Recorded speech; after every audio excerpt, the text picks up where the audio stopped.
America has changed me, like for real. Like I'm a new person. One thing I also like about the Americans and how they've influenced my decisions and all that, it is okay to say no, okay? It is okay to say no. Like,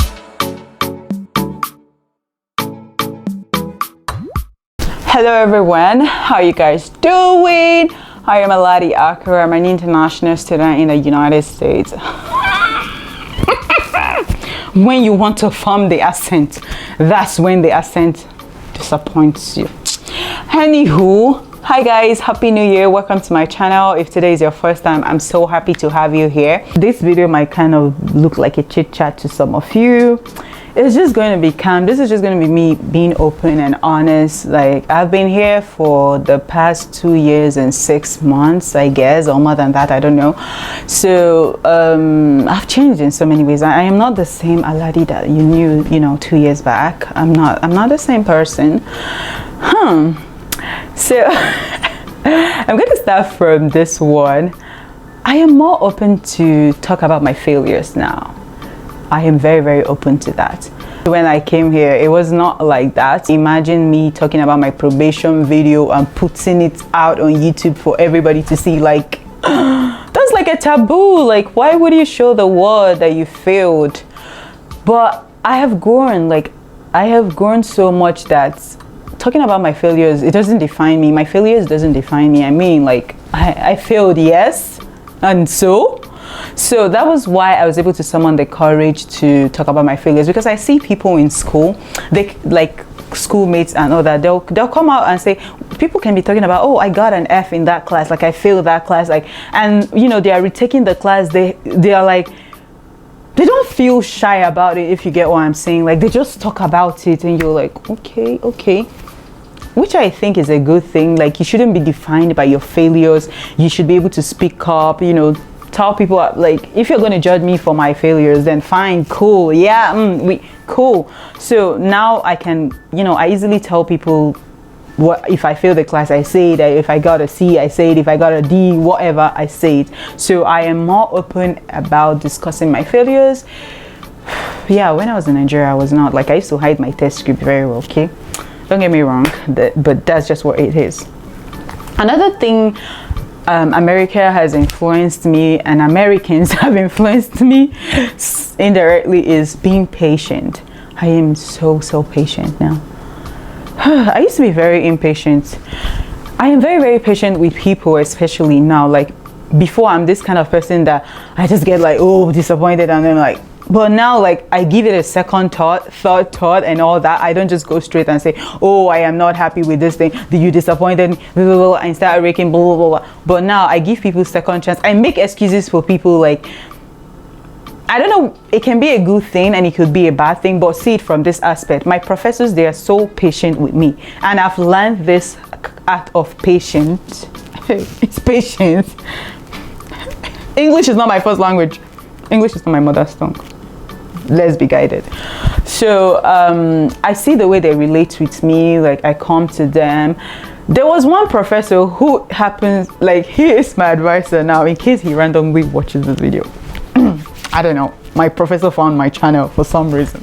I feel shy about it, but anyway, like, there was my first semester when I came here, I read a textbook and I didn't really understand. It was data structures and algorithm. Like, the kind of data structures I did from my undergrad was nothing to be compared to what I have done in this university now where I am. So when I read the book, like, it was so, like, I can't remember the name of the textbook. So I went to my professor. It was during his office hour and I told him that I'm struggling, I don't know, I don't understand. And he looked at me, he was like, did you read the textbook? I was like, yeah. He was like, you read the whole textbook and you did not understand? I was like, yeah. This was me demonstrating being vulnerable, and this was him being patient with me. And he would take his time, go to the board, explain things and all that stuff. It's kind of like, it's so nice. Like, people can be patient, like, even when you sound kind of dumb. And this has also helped me being a teaching assistant. You need to be patient with your students. Most likely you might be teaching freshmen and they are just straight from high school. Not all of them have been exposed. I'm going to be talking about programming, computer science aspect, because I'm a computer science and engineering person. So they have not been exposed to programming and all that. being patient helps a lot, because you see things from their perspective. Even if you say something, they don't get it, you don't have to, scream or anything. You just have to be patient. You say, okay, do you get that? Do you understand? Do you, are you following? Because when I did my first review student, like they reviewed their TAs, I had good reviews. Like people were saying that, oh, this girl tried, like, she's open. I got good, and I also got some negative reviews as well, because yeah, it is what it is. So it has taught me to be patient. People are really, really patient with people here, especially those that have met. I can speak for the people I've met. So far so good. So it's a very good culture, and I have learned to be better with myself and my relationship with people. Don't just rush into hasty conclusions. I've talked too much about that. Another way America has influenced me is about the mental health thing. I to be honest, I didn't really know much about mental health. Like, I just shook my camera. So now I'm very conscious. I'm aware that you can burn out, like all those things. I take my health seriously in that aspect. I take time to rest. In as much as I'm trying to give out, help people, you constantly keep giving, but you need to, look out for yourself. For the first time, I went to a counselor in the United States ever. That's the first time I'll go to a counselor, because I needed to talk. I needed to share my problems. I needed to just a professional to listen to me, give me advice. Like, being an African child, like counseling, like I know what people really go for counseling is marriage counseling.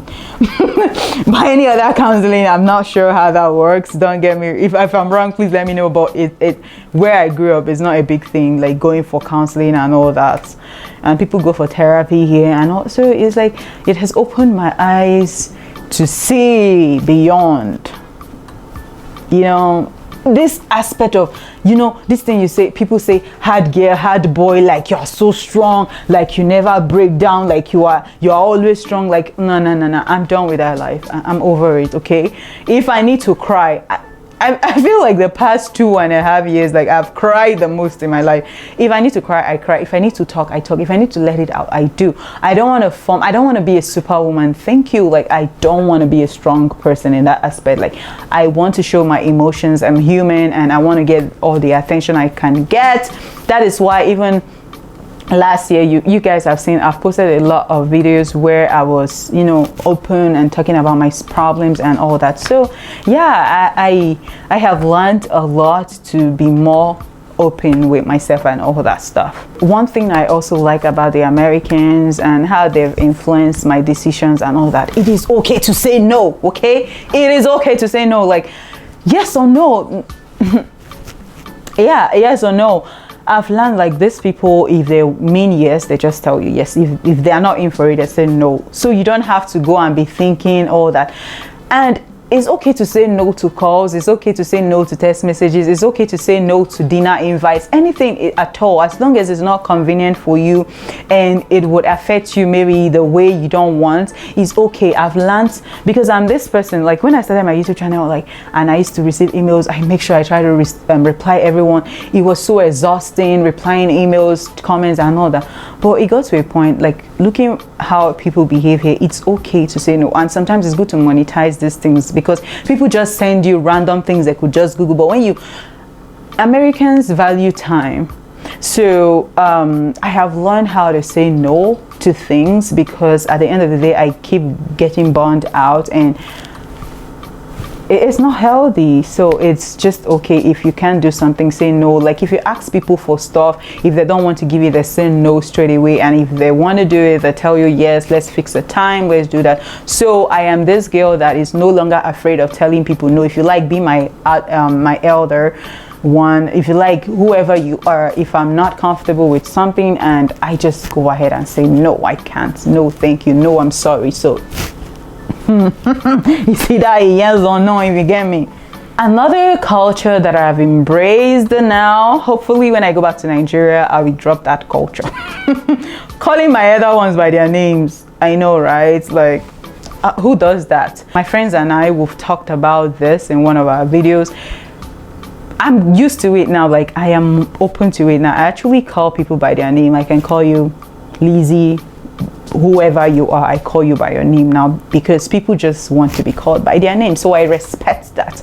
Trying to add Mr. This, Uncle that, I just call. If you say you want me to call you by your name, I go ahead and call you by your name. If you like, be a grandma, it's just what it is. So I have accepted that. I've embraced that. Like, I greet people with hi, how are you doing? You know, in Nigeria, we kind of say, good morning, sir, good morning, Oga Peter, good morning, Mr. This person. But now, like, hi, hello is fine, because people do that here a lot. So I'm open to that. Sometimes I mistakenly text my dad, hi, dad. And I'll quickly follow it up with good morning, good morning, dad, or good morning, sir. But I don't really say sir for my dad again. Like, I just... Even while I was in Nigeria, one of my friends told me that, why would you be saying sir to your dad? Not like my dad complains whether I say dad or he doesn't concern him. It's just like the way we've been raised in Nigeria. You know, you add sir to everyone. As long as they're your senior, you add sir. So it's kind of like, the boy was like, why are you being so official with your father? I'm like... So before I left Nigeria, I was trying to be more open with just saying only dad. Sometimes I say good morning, dad, and sometimes I say good morning, sir. So I've just brought it down to only good morning, dad, hi, dad, hello, dad. My daddy doesn't really care, but I don't want to get too used to that. And then when I go home now, I'll start telling my uncles, hi, uncle, hi. No. So yeah, it's something that I have adjusted to anyway. And another thing about it is that I save people's name. Like, I save, like, my contacts on my phone, I save them by their first name and last name. Before I write uncle, Mr. this person, uncle somebody, uncle this person, auntie this person. Now I try, but my Africanness have not finished in that area, but it's embracing it more and more, dropping titles and just going straight to the point with people's names. I'm so polite with calls now. I don't just wake up one morning and just start calling people. I respect the fact people here, like, they like to test. Mostly they like to test. I'm not very good with testing. Like, you can send me a test and best believe it will be... I'm just terrible at the moment with tests, but I'm trying to improve with testing as a whole. So here, before you talk to someone, you can, you know, send them a message. When is it okay to call you? This is something I'm trying to get better at, but actually, if you want to call me as well, I don't mind if you call me straight. It depends on how cool we are, but if you decide to text me first, fine. If you decide to call straight, it's fine. But here, I think people prefer you test them before calling, which is something I do now. Like, I tell people, even my fellow Nigerians who are in Nigeria, I tell them, when is a good time to talk to you? When are you available? You know, that stuff. I don't just go ahead and start calling people. This is just voice call. It's not like it's even video call, because video call, let's not even go there. Let's just not go there. Another thing is that Americans value their time. Like, I've learned so much that time is money. 24 hours is not even enough these days. Like, I'm constantly busy. Like, I'm busy doing something. There's something to do always, okay? There's something, just that sometimes I'm like, nah, you know what, Aladi, you're not going to do anything. You're just going to be lazy. You're going to lazy away today. Like, I just have to tell myself, it's okay to breathe, okay? It's okay to breathe. Another one is accent switching. I can switch accents now. So when you come to America, you learn that. It's funny when family members even call you from Nigeria and they're expecting you to talk in a kind of accent that I don't understand. Friends and family, they're like, why are you still talking like this? Your voice never changed. And these are the same people that if your voice changed, they'll be like, you are forming. But it's something that has happened now, that if I'm talking to an American, like, my accent will automatically change, which I believe you can relate with if you've lived in another country, you know, where they have different accents. You tend to talk to like you tend to talk like someone that is living there, okay? So now you see me doing, okay, like, my accent is not cooperating. What can I say?